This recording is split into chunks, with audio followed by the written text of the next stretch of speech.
ভারত জুড়ে কিভাবে জার্ম ওয়ারফেয়ারের প্রস্তুতি নিচ্ছে পাকিস্তান, রাশিয়ান ডিফেন্স টেকনোলজি চুরি করতে গিয়ে কিভাবে ধরা পড়ে গেল পাকিস্তানি গোয়েন্দা সংস্থা, ইন্দো বাংলাদেশ বর্ডারের কোন কোন স্ট্র্যাটেজিক লোকেশনে গ্যারিসন তৈরি করলো ইন্ডিয়ান আর্মি, বাংলাদেশ সীমান্ত জুড়ে এত বিশাল সংখ্যক সুখোই রাফায়েল উঠছে কেন, এসআইআর নিয়ে মোহাম্মদ ইউনুস সিন্ডিকেটের গোপন ব্লুপ্রিন্ট কি।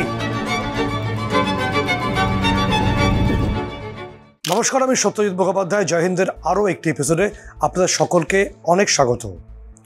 নভেম্বরের প্রথম সপ্তাহ, শীতের আমেজ চলে এসছে এবং একটু বেশি রাতের দিকেই নয়াদিল্লিতে একটি সরকারি অর্থাৎ গভর্নমেন্ট ইন্টেলিজেন্স ডিপার্টমেন্টে তখন জোর কদমে কাজ চলছে।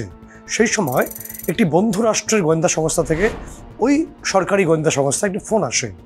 এরপর ভারতীয় গোয়েন্দারা বুঝতে পারেন যে তারা সঠিক পথে আছেন, তারা যে ব্যক্তির খোঁজ করছেন সেই ব্যক্তিকে ইমিডিয়েটলি খুঁজে বার করা প্রয়োজন।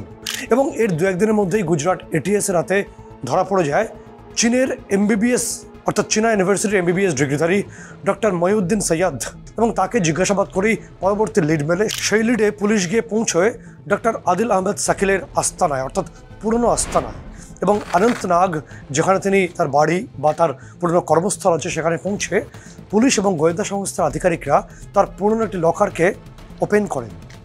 এরপর তারা চমকে ওঠেন, কারণ সেই লকারের মধ্যে কোনো স্টেথোস্কোপ বা কোনো ডাক্তারির বই বা কোনো রকম ফার্স্ট এড বক্স ছিল না। পরিবর্তে সেখানে সযত্নে সাজানো ছিল একটা বড় অ্যাসল্ট রাইফেল। এবং এই আদিল আহমেদ যখনই চলে আসলো গোয়েন্দাদের হেফাজতে, পুলিশের হেফাজতে, তাকে জিজ্ঞাসাবাদ করে জেহাদি ডক্টর মোজাম্মেল শাকিলের হদিশ মেলে।